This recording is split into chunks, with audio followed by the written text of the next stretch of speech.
Colegas, muy buenas noches.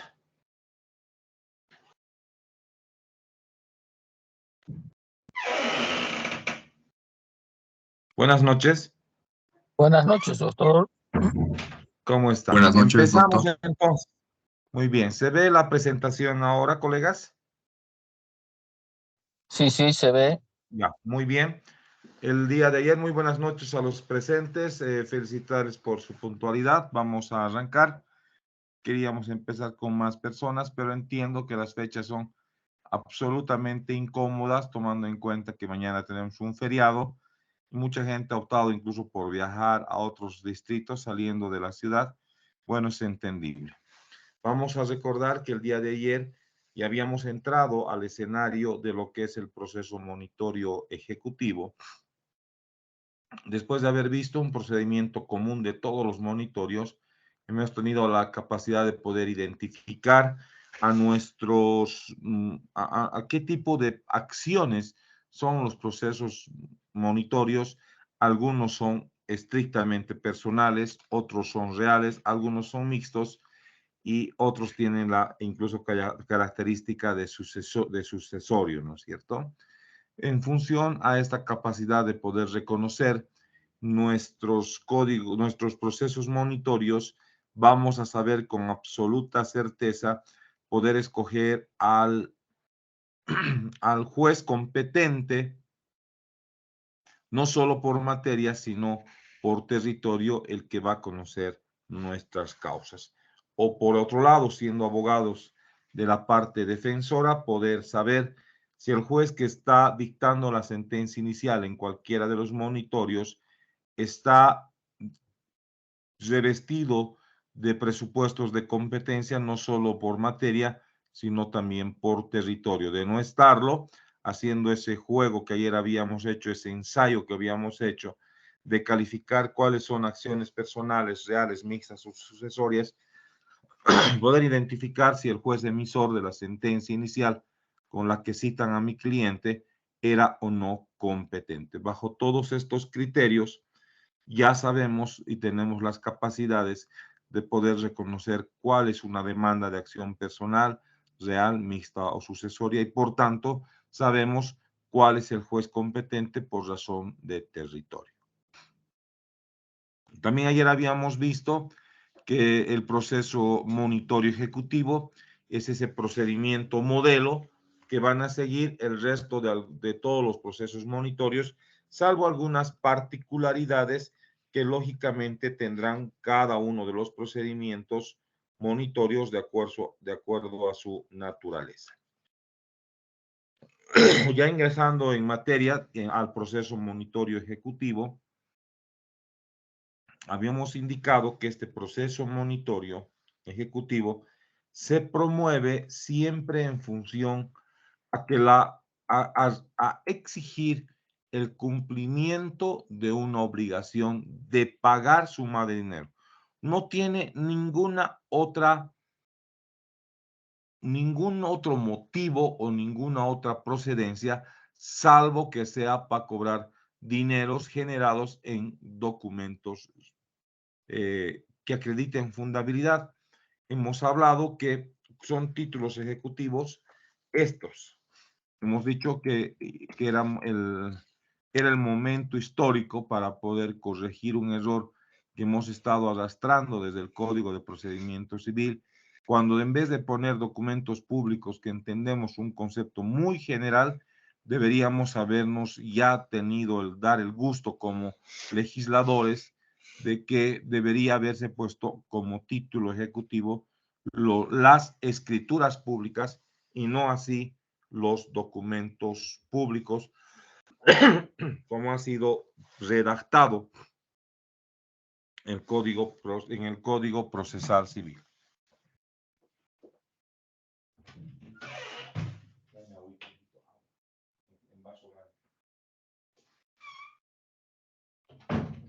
Muy bien. Entre los títulos ejecutivos, como hemos visto ayer, habíamos advertido que son las escrituras públicas las que deberían ser utilizados como o el concepto de, en vez de documentos públicos, escrituras públicas.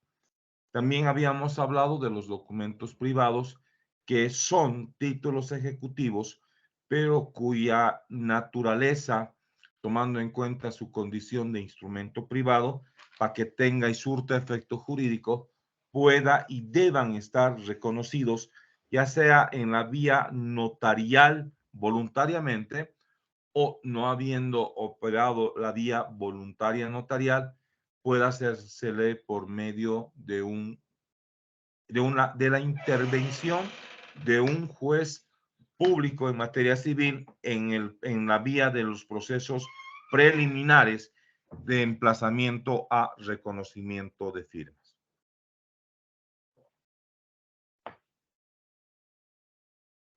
Habíamos abordado también de que esto de los reconocimientos de firmas se complicaban cuando se emplazaba y cuando quien extendía, quien instrumentaba el documento, era una persona que no sabía leer ni escribir, una persona analfabeta, como dice el Código Civil. Y el mismo Código Civil nos decía que cuando concurran este tipo de personas, deben intervenir para la validez del documento un firmante a ruego, que es una persona muy allegada a la persona que no sabe firmar, que tenga la capacidad de poder expresar la extensión de lo que está firmando o lo que está reconociendo en el documento. Es decir, debe explicarle de qué se trata el documento, cuáles los términos de ese documento y si esa persona está o no de acuerdo. La intervención del firmante a ruego es vital porque es como si fuese la misma persona la que estuviese firmando al colocar su impresión digital. Es una persona, como dijimos ayer, muy allegada a la persona analfabeta que va a orientar y guiar en lo que se está suscribiendo. Los otros dos que intervienen son los testigos oculares, digámoslo así. Son testigos que presencian el acto en el cual la parte analfabeta ha colocado su impresión digital y ha expresado a viva voz su intención de contratar. Entonces, los testigos son instrumentales, son testigos oculares del hecho de haber colocado la impresión digital y haber reconocido su intención de contratar por parte de la persona analfabeta. Entonces se interviene para una persona que no sabe firmar, esa persona que coloca su impresión digital y debe bajo principio de nulidad intervenir un firmante al ruego y dos testigos presenciales debidamente identificados. Cuando estamos enfrente de notario, lógicamente el notario exigirá la presencia de estas tres personas, dos testigos instrumentales y un firmante a ruego. Cuando se hacen emplazamientos en la vía judicial, el Código Procesal Civil ha sido un poco contradictorio, o mejor dicho, lo que ha hecho es simplemente exigir lo siguiente. Vamos a revisar, por favor, el artículo respectivo. Ustedes me siguen en sus códigos procesales civiles, colegas. Vamos a leer lo siguiente.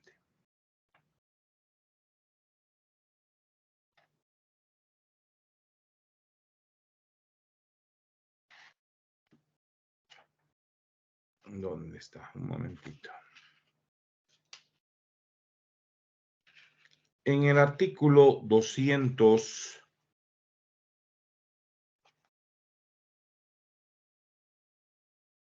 306, numeral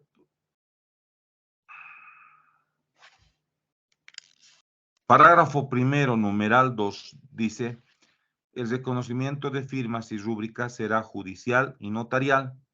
Esta última se rige por la ley especial y el reconocimiento de firmas y rúbricas judicial en documento privado será sujeto a las siguientes reglas. A. Cuando se trata de personas naturales, aquella a quien se opone o negare. Vamos a ver.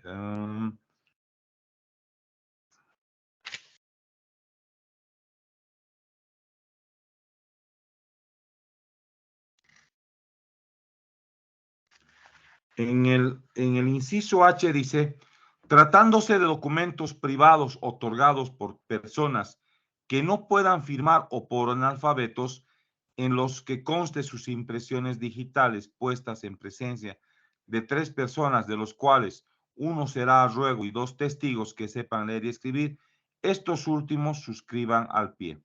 El otorgante reconocerá el contenido del documento y el hecho de haber estampado sus impresiones. Los testigos reconocerán sus firmas y rúbricas. Si no fuese posible esta forma de reconocimiento, la autoridad judicial, a solicitud de parte, ordenará la comprobación y que corresponda en la vía incidental. En ningún momento, si ustedes revisan este numeral H, en ningún momento dice que deba emplazarse al testigo a ruego, sino al firmante a ruego, no testigo, al firmante a ruego. Y habla más bien en convocar a los testigos que han visto, a los testigos oculares, extremo que no comparto porque, vuelvo a repetir, de acuerdo al Código Civil, los que hacen válido que una persona haya puesto su impresión digital es la presencia de un firmante a ruego y 2 testigos instrumentales. Debería emplazarse lógicamente, a la persona que ha puesto su impresión digital, no para que reconozca su impresión digital, por favor, ni siquiera nosotros que somos personas letradas, profesionales, podríamos tener las capacidades de poder reconocer o negar nuestra impresión digital. ¿A qué se convoca a la persona analfabeta?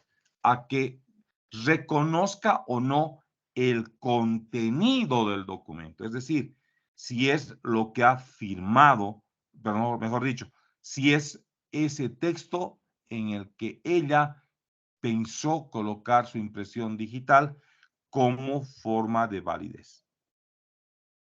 Entonces le emplaza a que reconozca el contenido del documento y a los testigos presenciales, instrumentales, se les emplazará sobre sus firmas.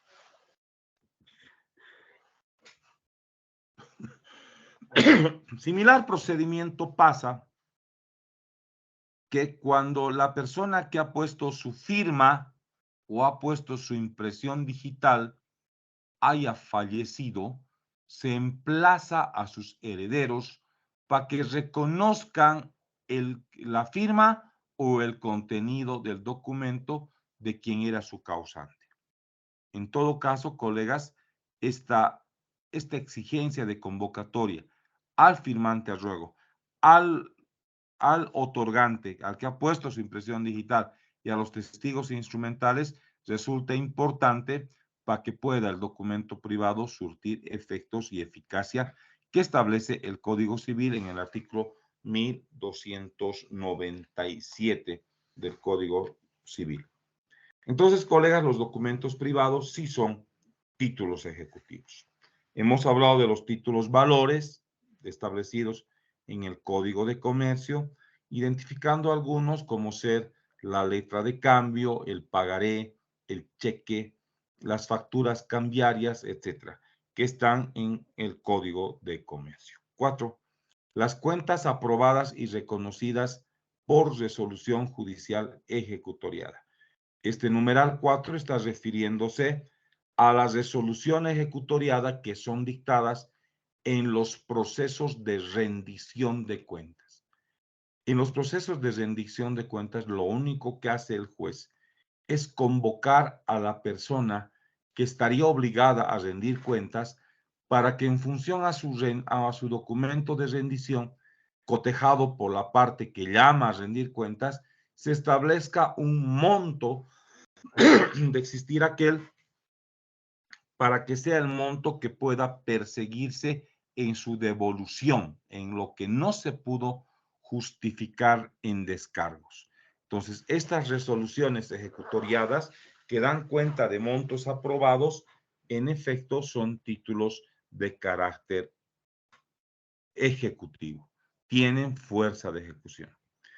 También tienen fuerza de ejecución los documentos de expensas comunes, que son todos aquellos bienes que están sometidos al régimen de propiedad horizontal, que son gastos comunes de áreas comunes, es decir, pasillos, luz eléctrica, limpieza, el uso de un portero, cámaras de seguridad, el pago de energía eléctrica por los pasillos, por el ascensor, todo lo que reporte gasto común y donde está establecido en el régimen de propiedad horizontal.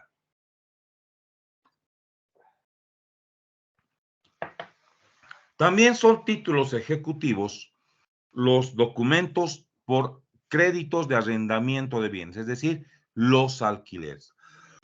Son títulos ejecutivos también estos documentos por alquileres de inmuebles, ya sea para vivienda o ya sea para otro tipo de bienes, como ser locales comerciales, tiendas, sanatorios, hospitales, etc.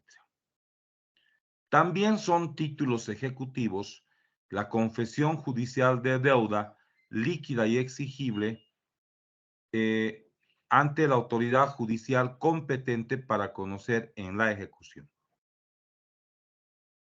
Habíamos hablado que la confesión de deuda debe ser ante autoridad judicial competente.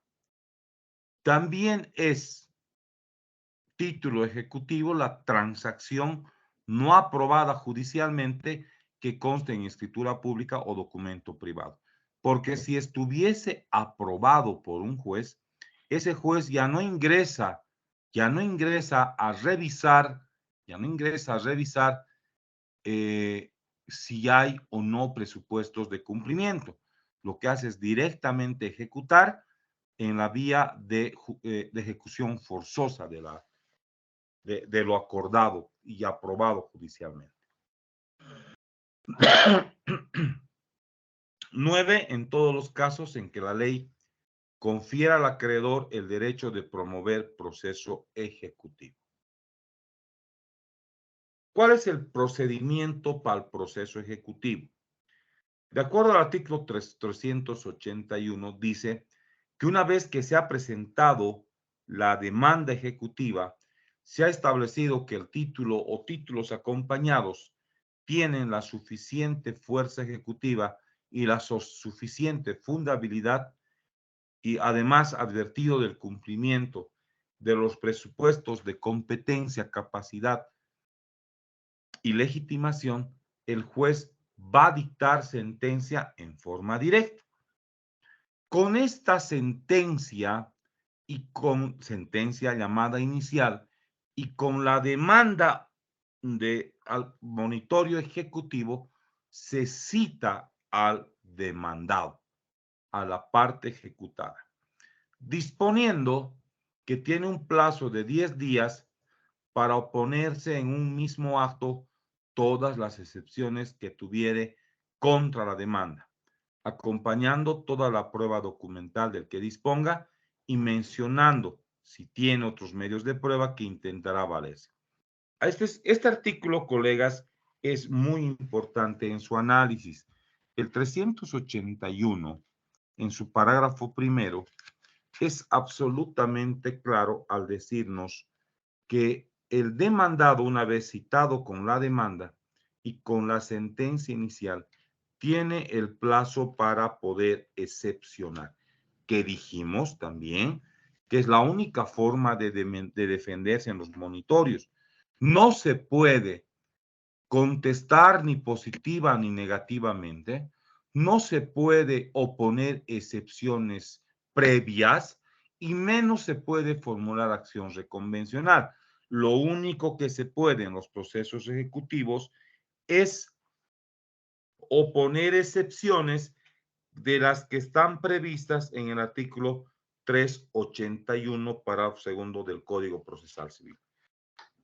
Para ello, la parte demandada tiene el plazo de 10 días. Al ser un plazo que no es igual a 15 o exceda de, que no exceda de 15, los plazos que no excedan de 15 días se computan solo días hábiles. Por tanto, estos 10 días, al no superar los 15, se computan días hábiles, no los inhábiles o feriados. Bajo esta lógica, el demandado, aún teniendo 10 días de plazo para excepcionar, debe hacerlo, dice, en un mismo acto. ¿Qué significa esto? Para ilustrar un poco esta posición, vamos a comentarles, colegas, que cuando se cita a una parte, a veces la parte preocupada por la citación va donde un abogado y pide su asistencia. El abogado da la lectura necesaria para poder formular su defensa, opone las excepciones, presenta dentro del plazo de los 10 días, es decir, puede presentar en el segundo día, por ejemplo, en el segundo día, y lo presenta apurado, y al presentar apurado, perdón un momentito.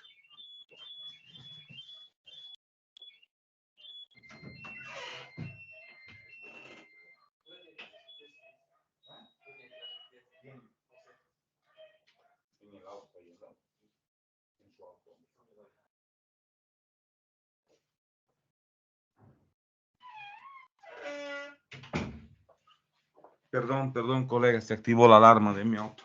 Bueno, entonces, cuando ha opuesto la excepción en el plazo 5, en el quinto día, digamos, un abogado que probablemente es joven, con ese ímpetu que siempre caracteriza a los abogados jóvenes, formula las excepciones, las presenta y resulta que con un criterio mucho más tranquilo sigue revisando el documento y advierte que debería haber opuesto otra excepción u otras excepciones. Si esto fuese así, aunque el plazo de los 10 días no haya vencido, lastimosamente ya no va a poder oponer otras excepciones, porque este artículo 381, parágrafo primero, establece con absoluta claridad que el ejecutado puede y debe oponer excepciones en un mismo acto, todas las excepciones. Me dirán ustedes, colegas, que si el plazo no está vencido, estaría él habilitado para formular otras excepciones. Yo compartiría esa posición si no hubiera esta exigencia normativa que establece el primer parágrafo del artículo 381, que nos dice que el demandado en un solo acto debe oponer todas las excepciones. Bajo esos criterios, colegas, solo puede formularse en un memorial. No puede reformularse nuevas excepciones aun cuando el plazo de los 10 días esté vigente. Este es un procedimiento absolutamente claro, es un procedimiento especial. Y este procedimiento especial nos dice con absoluta claridad que las excepciones deben ser formuladas siempre en un solo acto.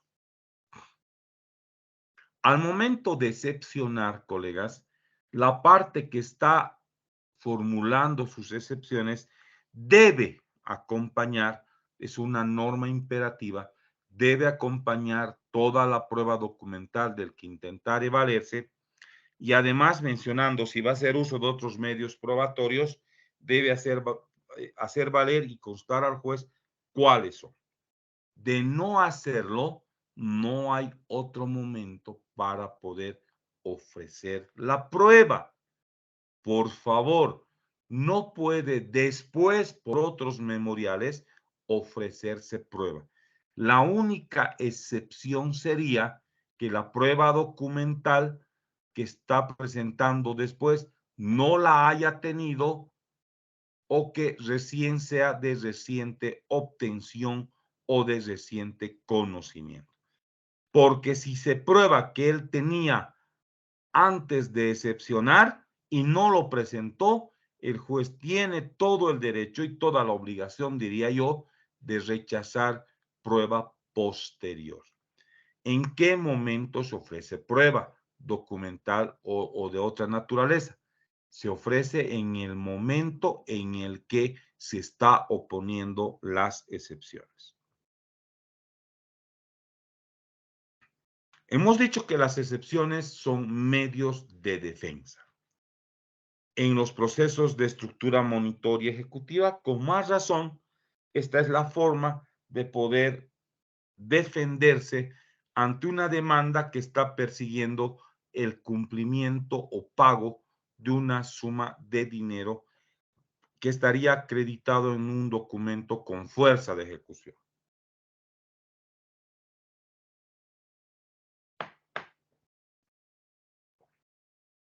Entre los medios de defensa que el Código Procesal Civil nos da para que podamos excepcionar está el plasmado en el artículo 381, parágrafo segundo, que dice: la parte ejecutada podrá oponer las siguientes excepciones.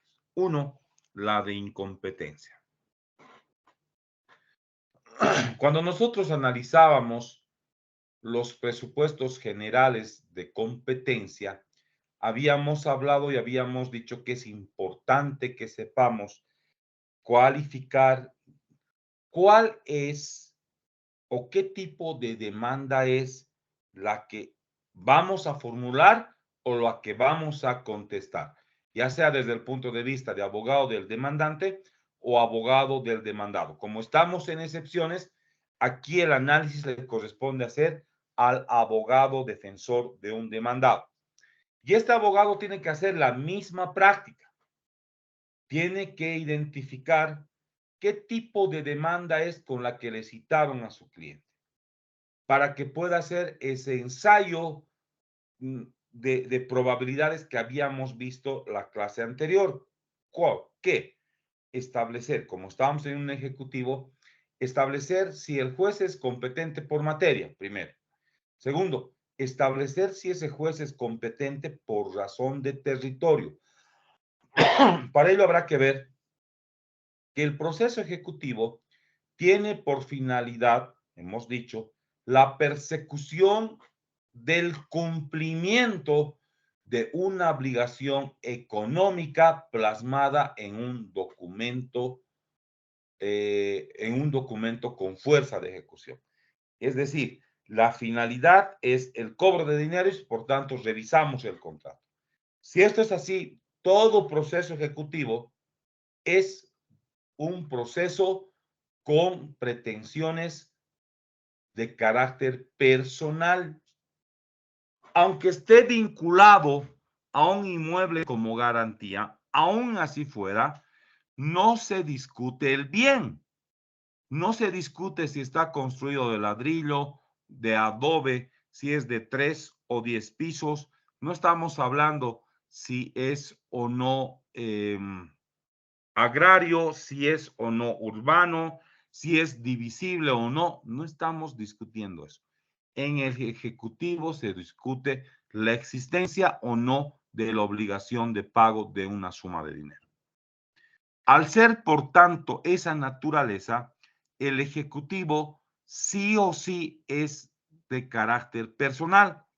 Al ser de carácter personal, lo que hay que ver es quién es el juez competente en demandas con acciones personales.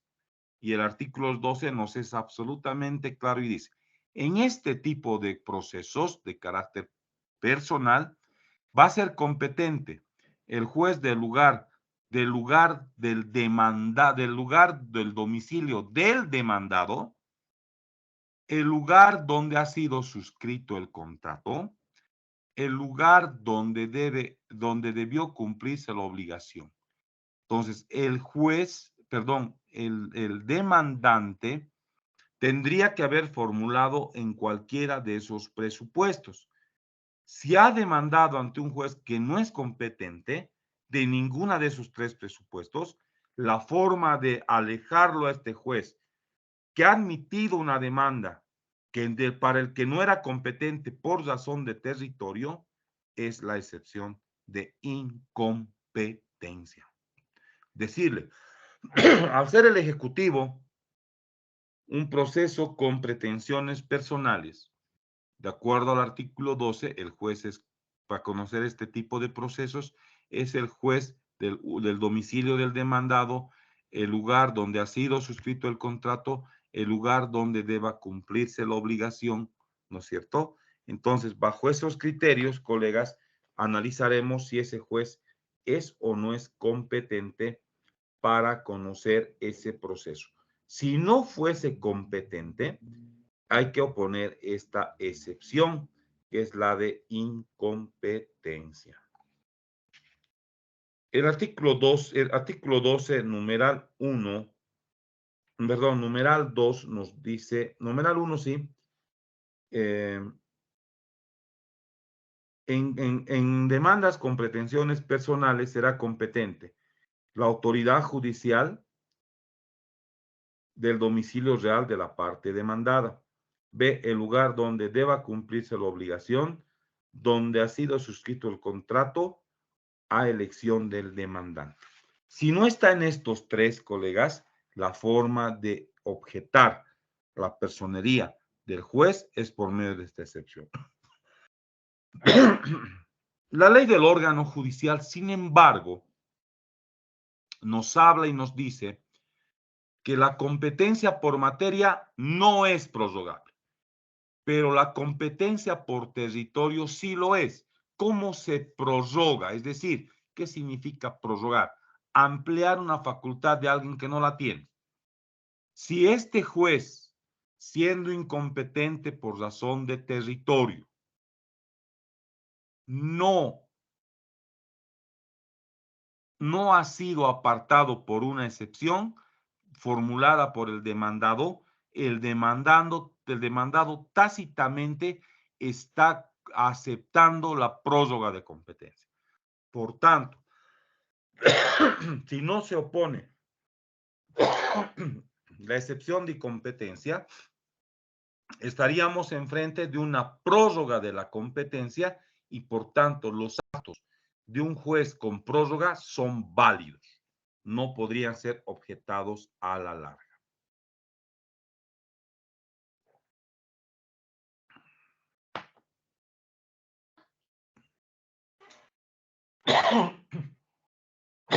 La segunda excepción. La segunda excepción es la falta de personería. De acuerdo al Código Procesal Civil,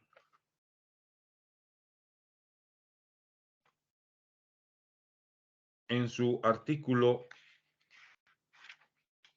381, parágrafo segundo, numeral 2, nos dice que el demandado puede observar la personería en el ejecutante o en el ejecutado o en sus representantes legales por carecer de capacidad civil para estar en juicio o de representación suficiente.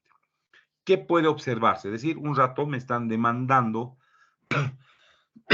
como si yo fuera el representante legal de la empresa, digamos, de la empresa Noel.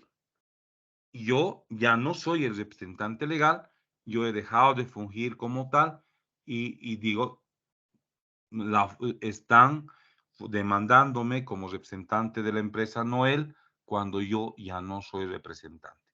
Por tanto, planteo falta de personería en el ejecutado. Ahora, puedo observar la personería también de quién me está demandando. Puede ser que el demandante no tenga la capacidad o personería suficiente para demandarme, que sus documentos de orden de persona jurídica no sean lo suficientes o no tenga un registro que le dé validez a esa persona jurídica. En esos casos, esta excepción de falta de personería es el mecanismo para poderse defender del ataque de una persona colectiva o un apoderado sin tener facultades de representación suficiente. Por medio de esta excepción se discute la representación o la capacidad civil. ¿Alguna duda hasta aquí, colegas?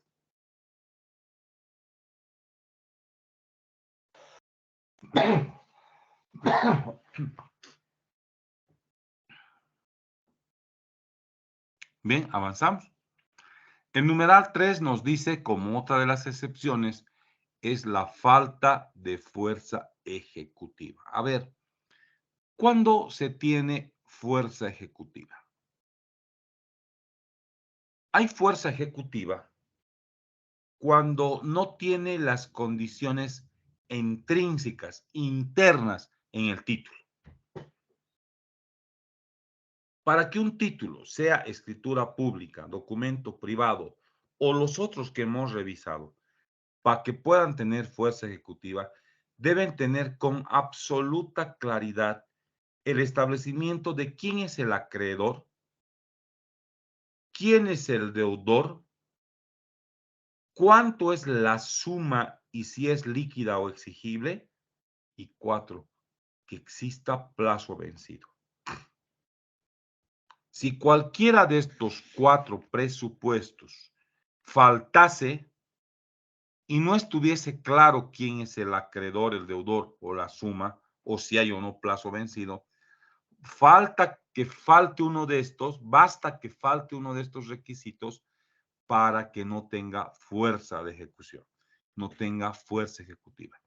En esos casos se formula la excepción de falta de fuerza ejecutiva.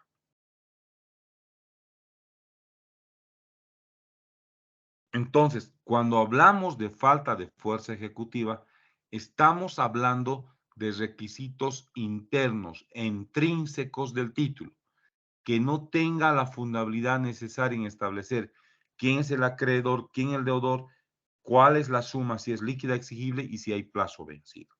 Les pongo un ejemplo para un poco orientar esto de la falta de fuerza ejecutiva. Y por favor, solo estos son ejemplos, lo que no significa que bien podría darse estas circunstancias. Les voy a comentar. A ver, podría decirse en un documento,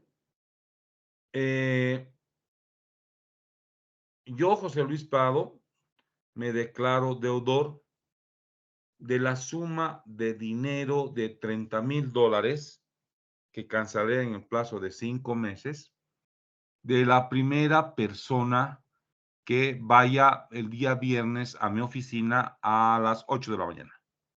Y hay un título firmado hoy. Hay una obligación, hay un plazo, pero no sabemos quién es el acreedor. Está sujeto a un tiempo, a una condición.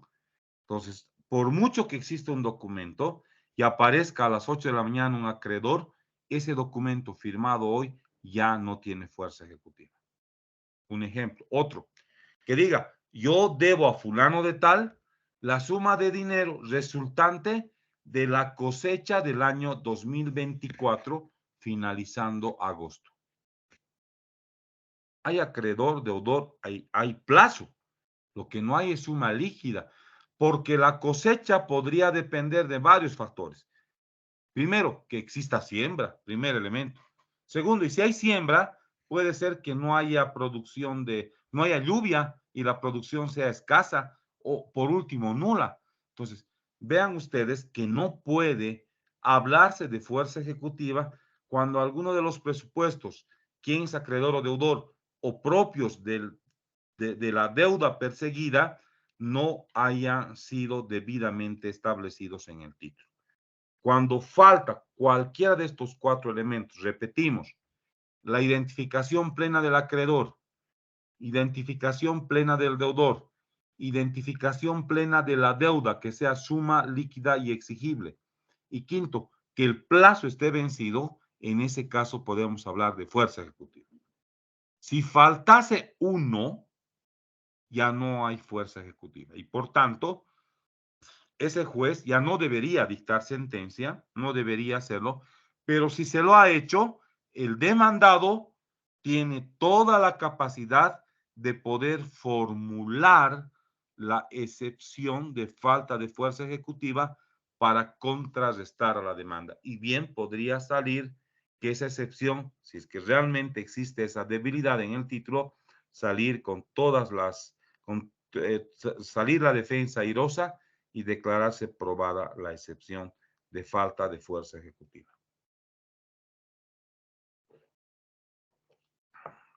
Cuarto, litispendencia. Como dice su nombre, se trata de la existencia de una demanda, otro proceso ejecutivo que esté pendiente de resolución, igual que esta demanda. Para poder probar de que exista litispendencia, el demandado no basta solo citarla, tiene que probar con prueba documental idónea que en efecto existe otro proceso ejecutivo, que en ese ejecutivo se está reclamando el cumplimiento de la misma obligación generada en el mismo contrato. Solo en esos casos, cuando exista identidad del demandante, del demandado y del objeto que se está discutiendo, en ese caso existe litispendencia. Si no existe esta trilogía, no existe litispendencia. Ahora, ¿cuál es el motivo de esta excepción? Que no exista dos sentencias ejecutivas dictadas por dos jueces distintos sobre una misma pretensión, que bien hasta podrían terminar siendo contradictorias estas sentencias. Entonces, lo que el legislador ha pensado al momento de concebir la excepción de litispendencia es establecer que exista otro proceso ejecutivo, pero que los sujetos contractuales sean los mismos, la misma obligación y el mismo título. Basta que falte uno de esos presupuestos, también ya no existiría litispendencia. Cualquier duda que tengan, colegas, no duden en interrumpirme, por favor. No pasemos de alto estas excepciones, por favor, porque son vitales. En base a las excepciones va a poderse construir un buen proceso de defensa. En base a una estrategia de defensa, podemos tener excepciones muy bien formuladas. Numeral 5. Como excepción, también el legislador nos propone la falsedad o inhabilidad del título. Pareciera que fuese la misma excepción, y no es así. Son dos excepciones dos excepciones distintas. La falsedad se refiere y se la formula solo cuando se va a fundar en la adulteración física del documento, es decir, que existan borrones, inclusión de ceros para hacer un monto mayor, que se ha sobreraspado la fecha, o sea, hay una adición que no ha sido adecuadamente autorizada, etcétera. Se está refiriendo a adulteración física del documento. Por tanto, nos estamos refiriendo a una falsedad material, no una falsedad ideológica, porque en el proceso ejecutivo no se discuten hechos dudosos o controvertidos. Si entraríamos a discutir que hay falsedad ideológica, que se está refiriendo a que existe el título es válido, solo que lo que genera el título se han introducido cuestiones falsas. Entonces, no nos estamos refiriendo a la falsedad ideológica, nos estamos como excepción refiriendo a la falsedad vinculada a la adulteración del documento. Por tanto, es una adulteración física. Por otro lado, la inhabilidad del título es otra excepción y se la formula cuando no concurren requisitos extrínsecos del título, es decir, externos del título, como por ejemplo, que se quiera en la vía ejecutiva cobrar un antícresis en base a un documento privado o una minuta reconocida. La ley es absolutamente clara y dice que los antícresis deben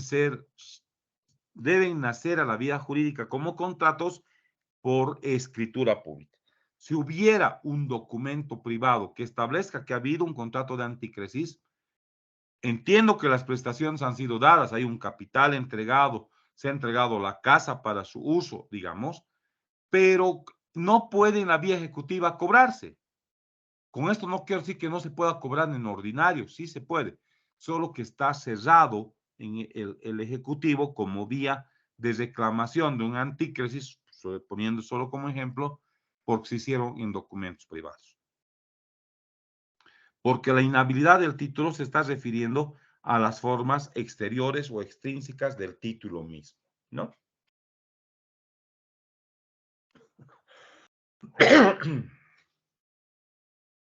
Sin embargo, este mismo numeral 5 nos dice, si hubiese mediado reconocimiento de firmas, no procede la excepción de falsedad. Claro, si se ha procedido a reconocer firmas del documento y vemos que esa adulteración física del documento está en la copia del notario, por ejemplo, entonces, ¿qué adulteración estamos hablando?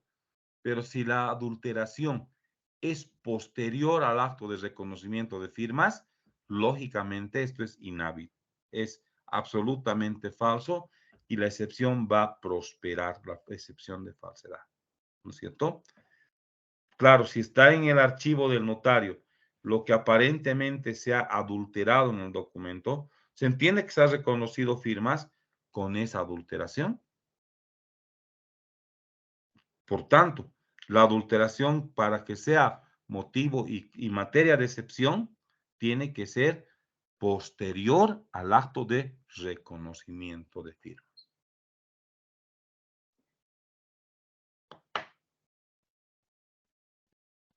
¿Alguna consulta, colegas? Doctor, doctor, ¿se me escucha? Sí, lo escucho, dígame. Doctor, una consulta. A ver, hay un documento en el título ejecutivo, el acreedor presenta o sea, el título ejecutivo con la fecha que se ha protocolizado el 2 del 2020, el 22 de julio. En ese protocolo aparece un poder, aparentemente el dueño de un lote de terreno le confiere poder para que se pueda prestar dineros con la garantía del inmueble.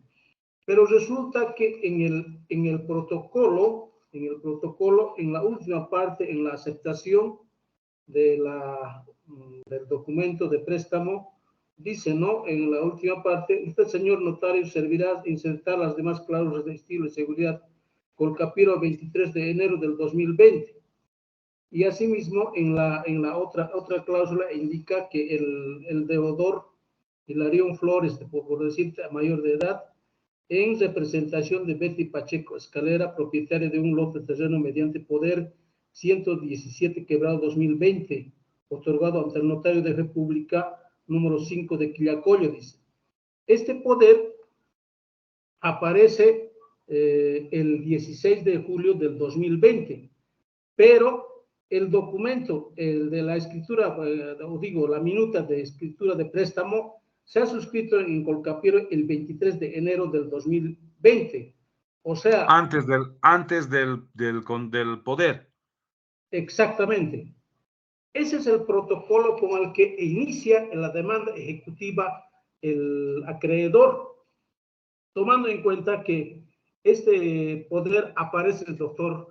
Mi cliente tenía un lote de terreno que ha transferido hace años y no habían hecho el cambio de nombre y después de casi 20 años le vienen y les ruegan para que le firman un documento de transferencia, pero esta vez que sea a favor de su hijo.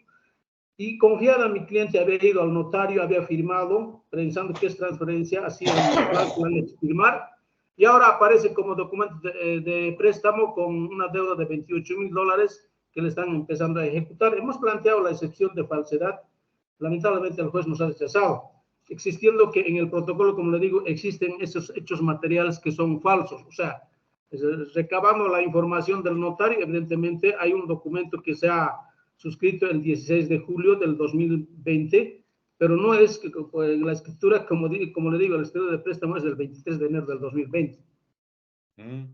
Sí, absolutamente claro, doctor. A ver, este proceso de monitoreo ejecutivo es un procedimiento especial, por eso no está catalogado dentro del rango de los ordinarios. tiene un procedimiento especial que estamos revisando en este momento.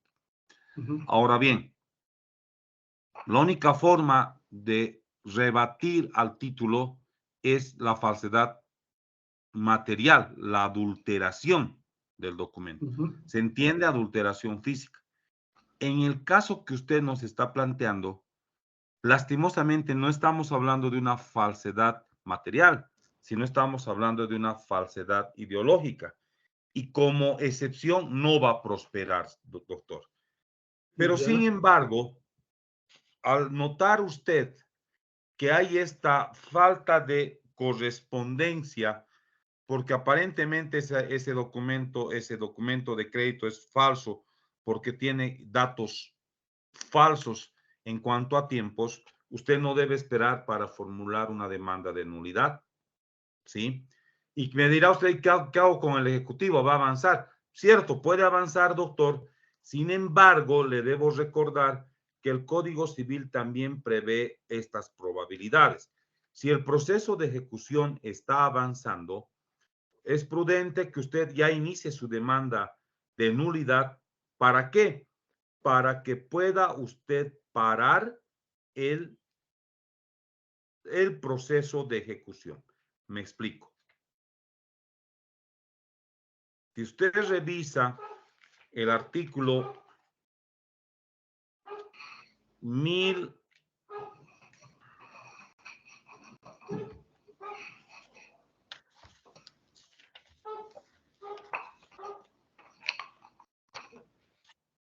un ratito, por favor.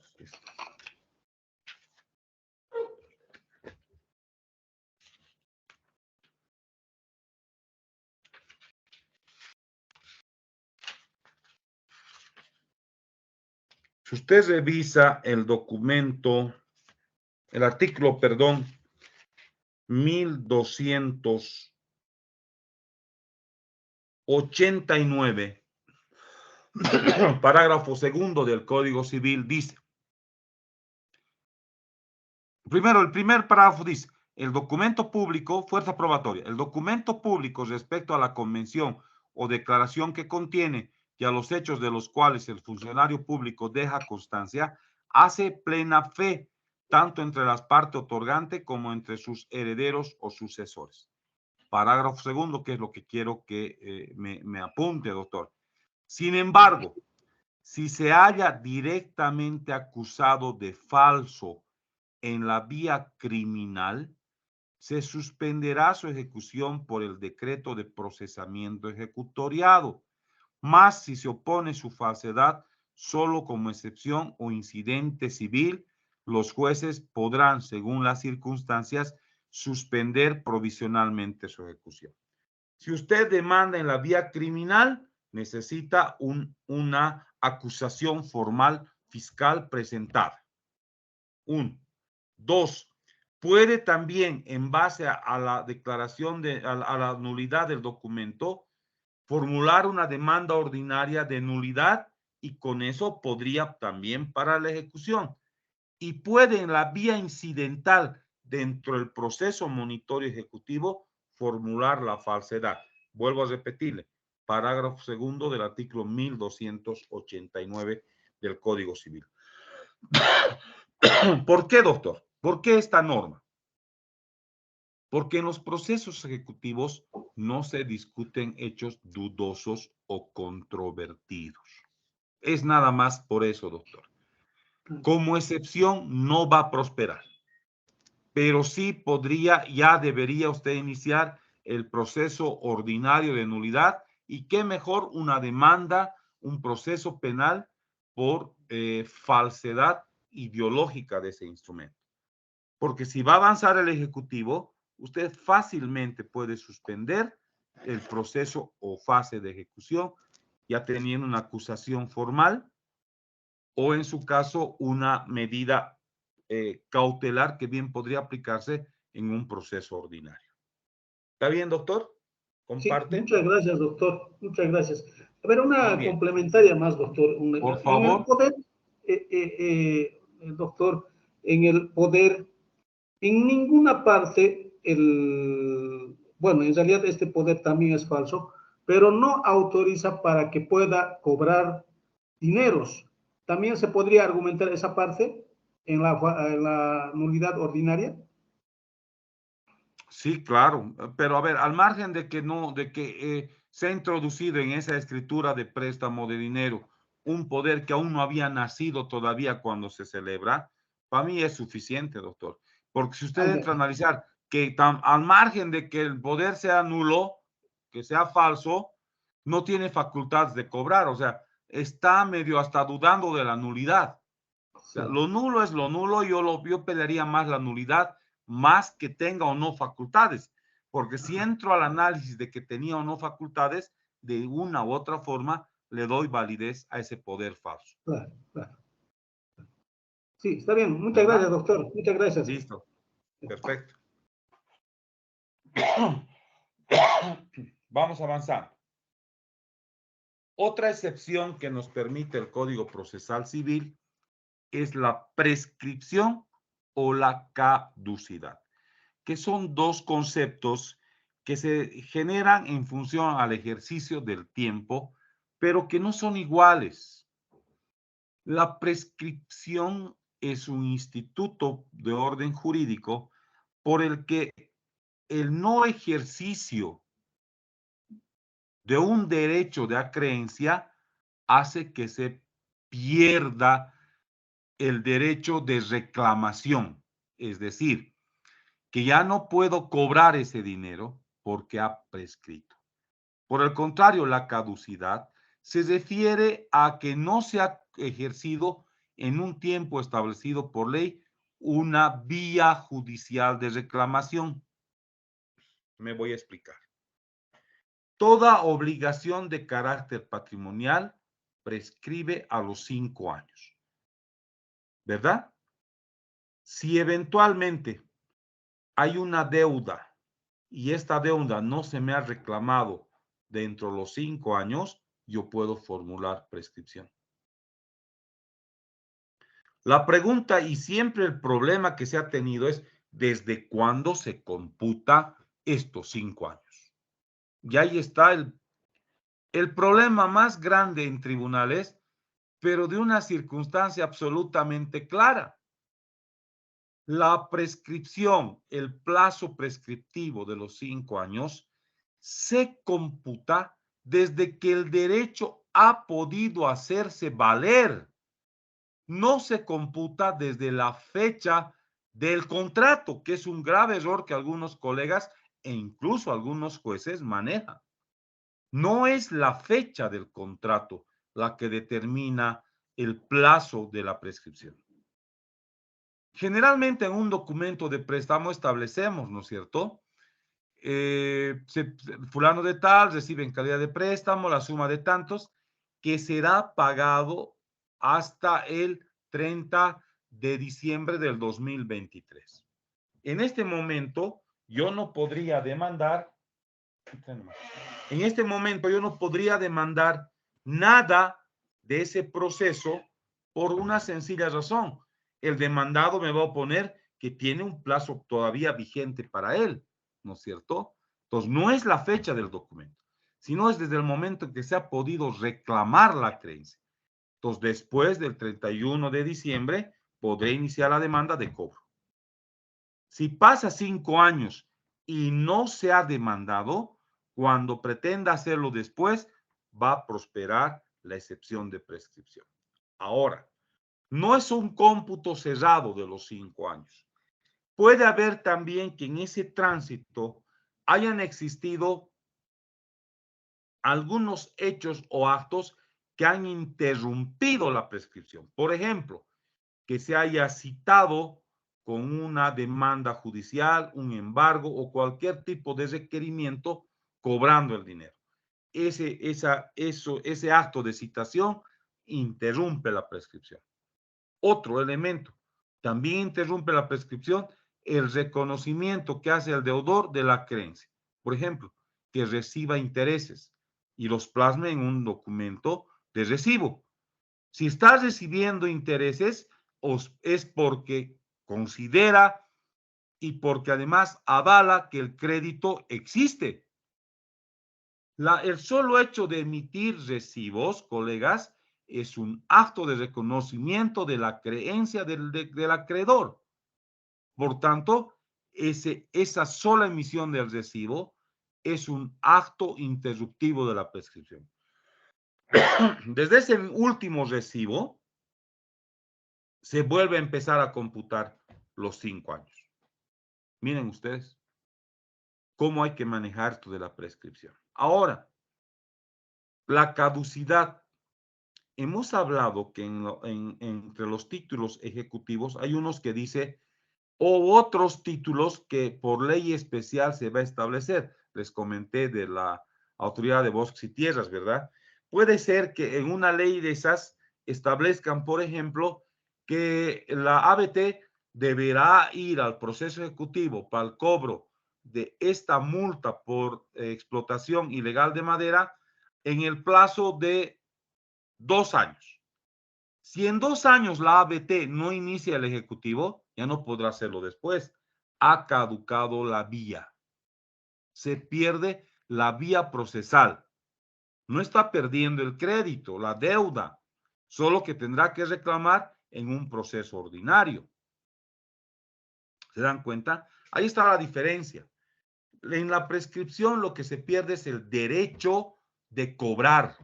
Es decir, perdemos, ya no vamos a poder cobrar más ese dinero porque no lo reclamamos en forma oportuna. Por otro lado, la caducidad no es la pérdida de ese derecho de cobro, sino es la pérdida de la vía que la ley nos estaba dando para reclamar. No es que ya no voy a poder cobrar, sí, pero tendré que ir a un proceso ordinario, mucho más largo, mucho más solemne, con más facilidades al deudor de defenderse, etc. Entonces queda claro que la prescripción y caducidad son conceptos vinculados al tiempo, pero de naturaleza distinta. ¿Alguna duda sobre la prescripción?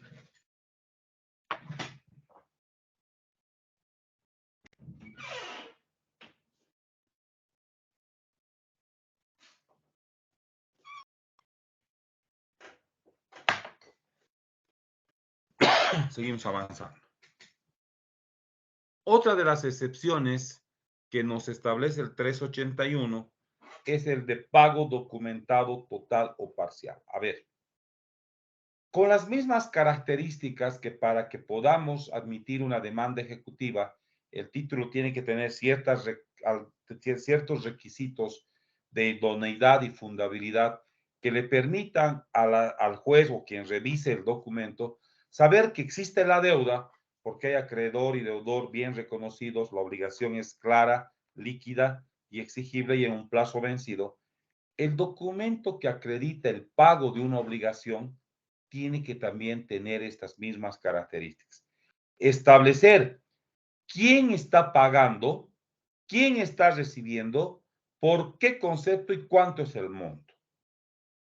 Si este pago no tuviera estos requisitos, bien podrían ser rechazados por la autoridad judicial o por el propio demandante.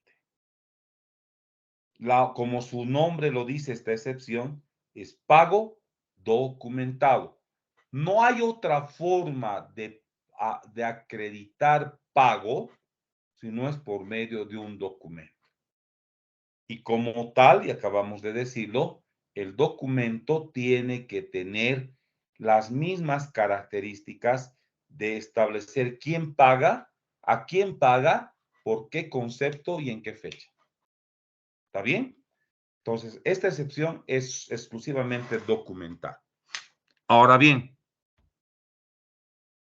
puede haber pagos totales o parciales que no se hayan documentado. Para ello no puede presentar testigos, no es la forma.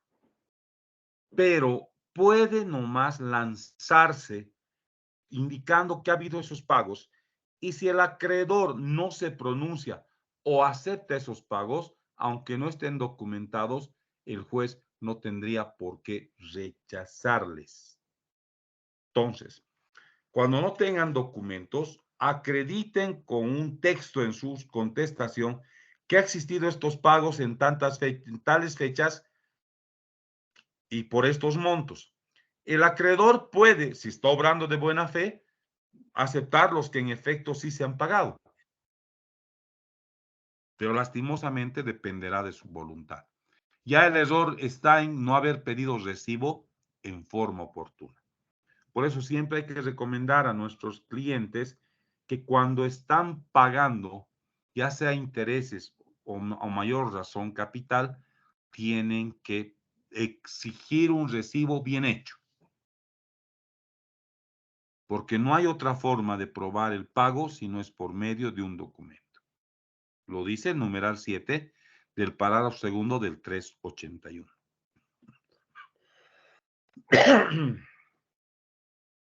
8. Compensación de crédito líquido resultante de documento que tuviere fuerza ejecutiva. ¿A qué se está refiriendo?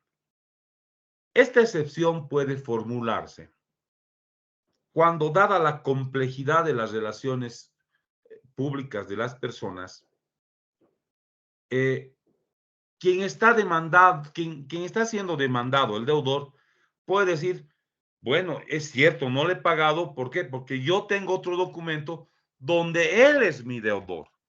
Yo soy acreedor. Entonces, ¿qué es lo que se hace? Se compensan los créditos. Para que proceda la compensación, no se necesita que ambos créditos tengan el mismo monto. Pueden compensarse hasta el monto mayor, hasta el monto menor, y el saldo sería lo ejecutable. Para que exista esta compensación, el otro crédito tiene que tener también un documento con fuerza ejecutiva, es decir, acreedor, deudor, suma líquida y plazo vencido.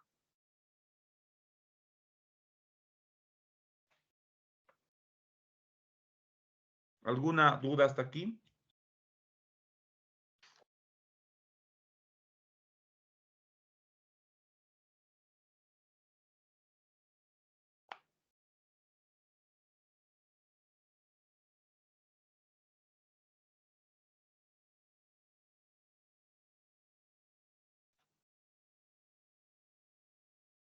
Muy bien, continuamos.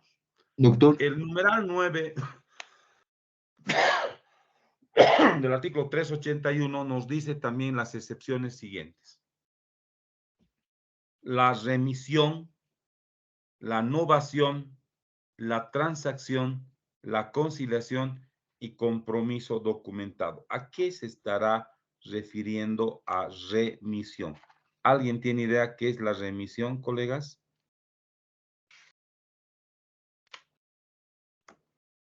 ¿Cualquiera?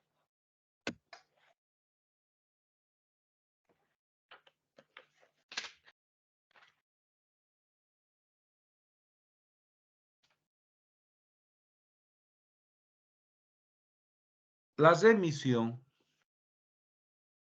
es el perdón que hace el acreedor al deudor de la obligación, ya sea total o parcial.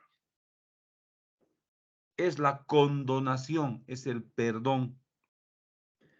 Y esta remisión puede ser de dos formas. Remisión expresa o remisión tácita. ¿Cuándo es expresa? Cuando se ha establecido en un documento que el acreedor está perdonando al deudor, ya sea el capital y los intereses, o solo los intereses o solo el capital. Hay una condonación de deuda. Pero también hay una remisión tácita.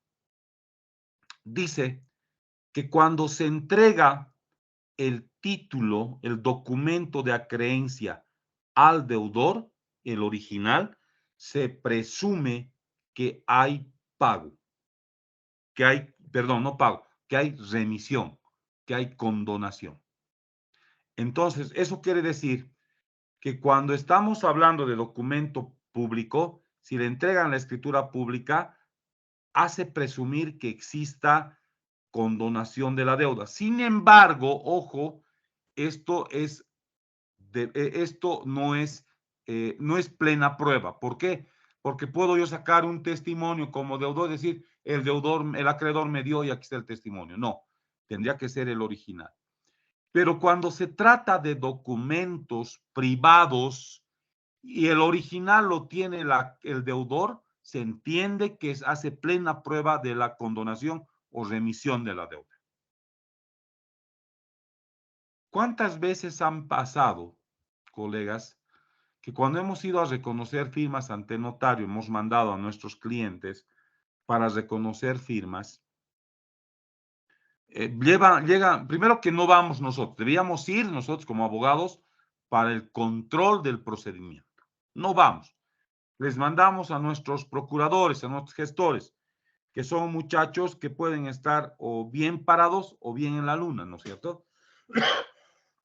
Digamos que es ese muchacho que recién ha ingresado a practicar en mi oficina, le mando en toda su inocencia, lleva el documento, quien le recibe ni siquiera es el notario, es otro de sus trabajadores que tampoco sabe este problema de la remisión, recibe, hace el acta de reconocimiento, engrampan los originales con los formularios y resulta que el original del documento privado y el formulario de reconocimiento de firmas le dan al deudor y al acreedor le dan una copia. Un abogado hábil que advierta que su deudor está agarrando el documento original puede plantear remisión y por tanto se entendería que hay plena prueba de la condonación del capital y del interés. Por eso, colegas, cuando ustedes hagan un documento privado de reconocimiento, un documento privado de deuda, y cuando hagan el reconocimiento de firmas en la vía notarial, tengan el cuidado de que la copia original, el documento original y el formulario de reconocimiento de firmas original llegue a manos del acreedor, porque ese es su título. Miren ustedes, el deudor que tenga el documento original puede plantear remisión y va a prosperar. Y va a prosperar. Y lo vamos a buscar en el código ahorita. Vamos a ver que en este momento lo vamos a revisar.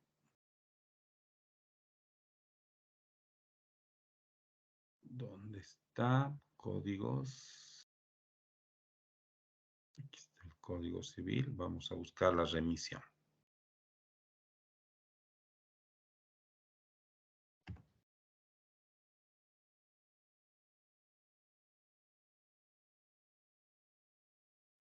La remisión está en el artículo 358 del Código Civil y nos dice: la declaración del acreedor de remitir o condonar la deuda extingue la obligación y libera al deudor desde que ha sido comunicada a este último. Sin embargo, el deudor puede manifestar dentro de un término razonable que no quiere aprovecharse de ella. Es decir, esto es la condonación expresa, cuando en forma clara el acreedor declara que remite o condona la deuda. Pero vamos a ver la remisión que estábamos hablando, la tácita. Está en el artículo 359. La entrega voluntaria del documento privado original que el acreedor hace al deudor constituye prueba plena de liberación de este último. La que se hace a un deudor solidario también libera a los otros codeudores. Ahora, cuando la entrega voluntaria es del testimonio correspondiente al documento público, hace presumir la liberalidad del deudor, salvo prueba en contrario, que digamos que el deudor ha ido a sacar un segundo testimonio y está queriendo hacer valer, ¿verdad? Esa es la prueba en contrario. Pero cuando se trata de documentos privados, colegas, miren el 359, miren el riesgo. Si el deudor termina agarrando el documento original, es plena prueba de liberación de la deuda. ¿Qué les parece?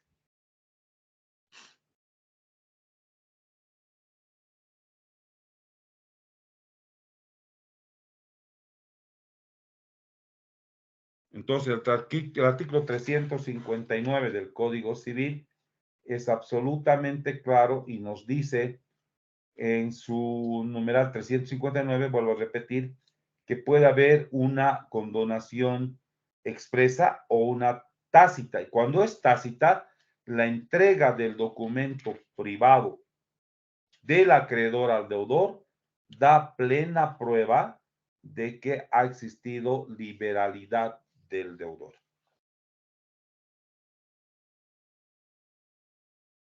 ¿Qué es la novación? Como su nombre lo dice, novación viene de novar, que es cambiar, que la obligación sea modificada en una nueva. El artículo 352 del Código Procesal Civil nos dice: se extingue la obligación cuando se la ha sustituido por otra nueva con objeto o título diverso. Es decir, hay innovación no cuando hemos ampliado el plazo, no cuando hemos ampliado o hemos incrementado el capital. Hay innovación cuando hay nuevas condiciones y tiene que ser documentado. ¿Por qué? Porque la primera obligación se extingue generando una nueva. No confundamos, por tanto, como innovación a la suscripción de documentos posteriores que modifican plazos o modifican incluso montos de dinero, ¿no? Eso no es novación, eso son ademdas, que están ampliando plazos nada más. Cuando se habla de innovación, la innovación de origen o primigenia se extingue, creando una nueva, con distintas condiciones. Por tanto, la innovación es una forma de excepcionar contra la deuda principal, contra la demanda principal, indicando que la obligación se ha extinguido por una obligación nueva. ¿Cómo probamos? Vuelvo a repetir, por documentos idóneos. Eso está establecido en el artículo 352 del Código Civil. También está, colegas, la transacción. La transacción también, como bien sabemos, es una forma de solución de controversias, al igual que la conciliación, por el que las partes llegan a acuerdos vinculadas a las obligaciones, estableciendo nuevos elementos de cumplimiento. Se comprometen, transan o concilian, ¿sí? Y si ha habido esa modificación al documento de origen, puede hacerse valer por medio de esta excepción. Y por último, de este numeral 9, el compromiso documentado. ¿A qué se estará refiriendo compromiso documentado? Cualquier colega, por favor.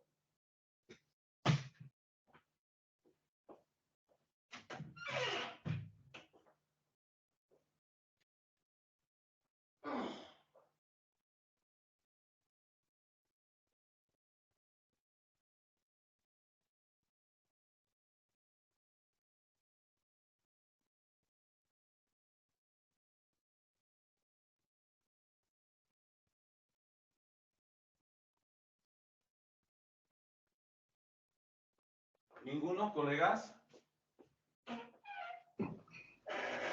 En la excepción de compromiso documentado se refiere cuando las partes contractuales, ya sea en el documento de origen o en uno posterior, han pactado de que en caso de que exista controversia generada en ese documento, sus conflictos van a ser resueltos por un árbitro o un amigable componedor. Entonces, este compromiso documentado se refiere que habilitan por una cláusula arbitral que sus conflictos van a ser resueltos por un árbitro y no por un juez. A eso se refiere compromiso documentado, no a otra cosa. Cuando se habla de compromiso documentado, nos estamos refiriendo a la facultad que tienen las partes que antes de que se generen sus controversias puedan escoger una persona intermedia, una persona tercera ajena a la obligación, que pueda resolver sus conflictos. Es decir, determinan que no sea un juez ordinario, sino un árbitro el que resuelva sus conflictos. Cuando hay estos documentos, estas cláusulas, mejor dicho, de cláusulas de carácter arbitral, se está refiriendo a la excepción de compromiso documental. El numeral 10 nos dice cosa juzgada. Hemos hablado de la litispendencia, cuando existe otro ejecutivo donde se está discutiendo las mismas personas, la misma obligación en base al mismo título. La cosa juzgada es lo mismo, colegas, solo que al existir otro proceso ya se ha resuelto ahí el conflicto. Tienen que ser las mismas partes, la misma obligación y el mismo título en otro ejecutivo, pero que ya se haya resuelto, que ya tenga sentencia ejecutoriada. Probada o improbada, no importa, pero en ese caso procede la cosa juzgada. Es claro y es lógico de que para que yo pueda probar la cosa juzgada, deberé acompañar testimonio o copias legalizadas de ese otro proceso donde tenga sentencia ejecutoriada para probar que ya se ha definido judicialmente el conflicto generado con este título ejecutivo. Es decir, que existe cosa juzgada porque ya se ha resuelto, ya se ha juzgado ese título ejecutivo. Y 11, beneficio de exclusión, orden o división. Esta excepción, colegas, no es para todo deudor. Por el contrario, esta excepción de beneficio de exclusión, orden o división es una excepción reservada a los deudores, mejor dicho, a los garantes de quirografarios, es decir, a aquellos garantes que no son solidarios y mancomunados, ¿no es cierto? No son codeudores, sino son solo garantes. Solo garantes. Y estos garantes tienen el beneficio de esta excepción, que consiste en decirle al juez, señor juez, me está demandando usted como garante y está atacando mis bienes, porque mis bienes también pueden ser perseguidos, pero yo le hago notar que el deudor principal es esta persona y tiene estos bienes. Es decir, le digo al juez, el deudor tiene estos bienes, persiga estos bienes primero antes de atacar mi patrimonio como codemandado. Y esa es la obligación que tiene el fiador simple, de formular esta excepción con la condición de que demuestre que el deudor principal tiene bienes. Porque si solo dice él es el deudor, no es suficiente.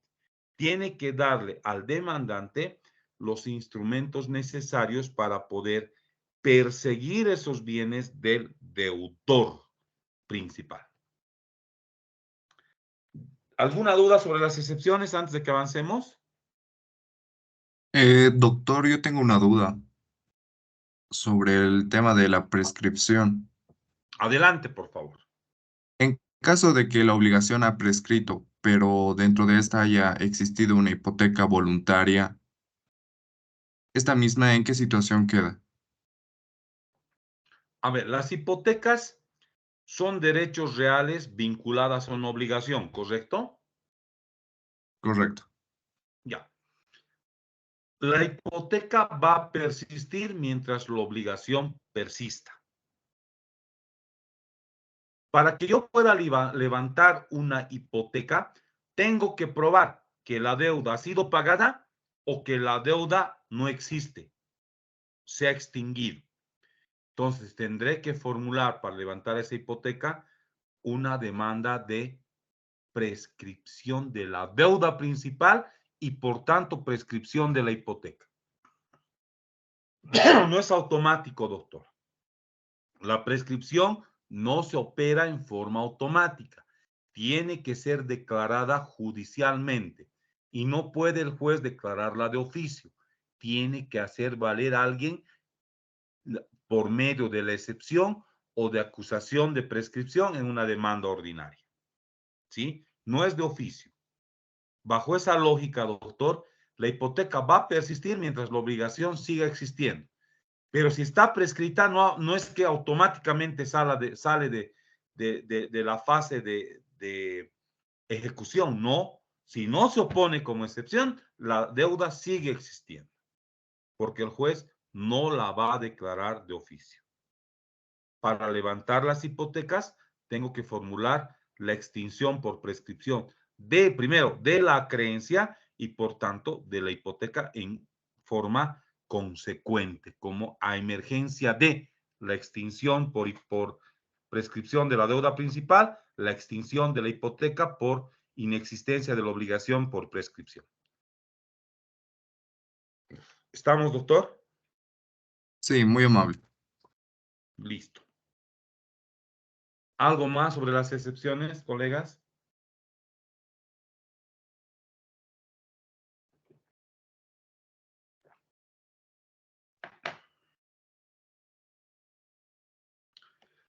El artículo 382 del Código Procesal Civil, ya hemos visto que qué documentos puede plantearse, qué documentos tienen que presentarse como títulos ejecutivos y cuáles son las formas de defenderse con las excepciones que nos da el 381. Y el 382 nos dice, bajo el rótulo de audiencia, opuestas las excepciones, la autoridad convocará audiencia que se realizará observando el trámite previsto por el proceso extraordinario. Una vez que el deudor ha opuesto la excepción, lo que le corresponde al juez es convocar audiencia y no correr en traslado como lo están haciendo ahora los jueces, desnaturalizando al proceso monitorio. El verdadero debate de las excepciones deben darse en audiencia y no en papeles. Al momento de correr en traslado el juez las excepciones sin convocar audiencia, está infringiendo el 382. ¿En qué parte del 382 dice que pues las excepciones se las correrá en traslado al demandado? No, se corre en traslado las excepciones en la audiencia para que el demandante se pronuncie sobre las excepciones. Y no, señor, los jueces corriendo en traslado, ingresando nuevamente a ese círculo vicioso de jalar los procesos, eternizando, cuando lo que debía haber hecho el juez es convocar audiencia. ¿O no dice eso el 382? Lean de nuevo. No dice que se correrá en traslado. En una mala praxis, los jueces están corriendo en traslado. ¿Para qué ya la audiencia entonces? Si lo que el juez quiere es debate escrito, hagamos memoriales nomás. ¿Para qué la audiencia? ¿Verdad? El juez está equivocando el camino cuando está está corriendo en traslado y no convocando audiencia. El 382 es absolutamente claro del Código Procesal Civil. ¿Qué va a hacer entonces el juez? Debe convocar audiencia, de acuerdo al artículo 370. ¿Qué va a haber en esa audiencia? La audiencia, primero, que es única. Es una sola audiencia. No es como en el ordinario, que es una audiencia preliminar, luego una complementaria, no. En los ejecutivos, en los monitorios, en todos, no solo en el ejecutivo, hay una sola audiencia y en esa sola audiencia el juez va a intentar una conciliación intraprocesal. El juez se va a despojar de su condición de juez, va a bajar al nivel de conciliador para poder facilitar a las partes un probable arreglo conciliatorio. ¿Qué es lo que hace el juez? Al despojarse de esa condición, también se despoja de que lo que se discute y lo que se diga en la audiencia de conciliación, que se está haciendo en la audiencia única, no vincula a las partes. No podrán decir al juez, si usted propuso esto, si usted estaba induciendo a esto, usted está parcializado o no. Ni la otra parte podrá decir, la otra parte aceptó este pago y si no se materializó en un acta, no vale. ¿Sí? Entonces, lo que intenta el juez es la conciliación intraprocesal. Si no prospera esta audiencia preliminar, esta conciliación, esta fase de conciliación intraprocesal, el juez va a fijar puntos de debate. puntos de debate. ¿Para qué fija los puntos de debate? Para debatir, ¿verdad? Y debatir es correr en traslado a las excepciones, para luego diligenciarse los medios de prueba, y en esa misma audiencia, sin alegatos, debe el juez dictar sentencia. Ahora, ¿qué pasa si no se opone excepciones? Si se hubiese opuesto excepciones, perdón, ¿qué pasa si no se opone excepciones? Si no se opone excepciones, la sentencia inicial se transforma en sentencia definitiva. Es decir, adquiere la calidad de cosa juzgada. Pero si se han opuesto excepciones, todas van a resolverse en la sentencia definitiva al finalizar la audiencia, la única audiencia. Pero si entre las excepciones que se han opuesto hubiese la de incompetencia y el juez la declara aprobada, el juez no va a pronunciarse sobre las otras excepciones. ¿Por qué? Porque va a remitir al juez competente y este juez competente va a resolver las demás excepciones. ¿Sí? Eso debe quedar claro. Si entre las excepciones se pusieron de incompetencia y la va a declarar probada, es correcto que el juez que se considera competente y a quien se le va a remitir la causa, resuelva él el resto de las excepciones. La sentencia definitiva puede ser apelada. De acuerdo al artículo 385, dice, contra la sentencia que resuelva las excepciones, la parte agraviada podrá plantear recurso de apelación que se concederá en el efecto devolutivo conforme al artículo 262, 264, 265 y siguientes del Código Procesal Civil. El artículo 386 nos establece que lo que va a resolverse en un ejecutivo, en cualquiera de sus fases, va a poderse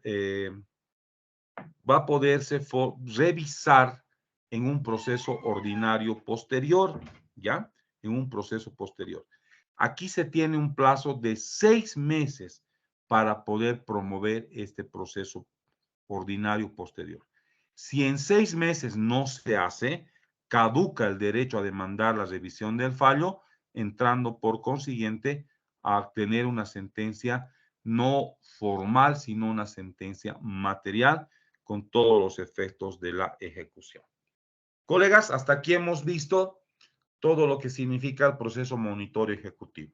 Ahora nos toca ver los otros procesos monitorios, materia que voy a reservar para la clase del día viernes. ¿Alguna pregunta, colegas, por favor?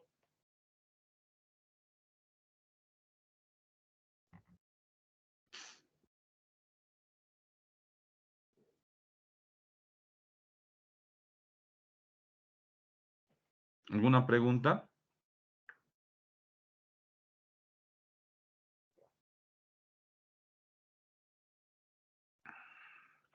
Como no hay preguntas, doctor Vega, cerramos para el día viernes.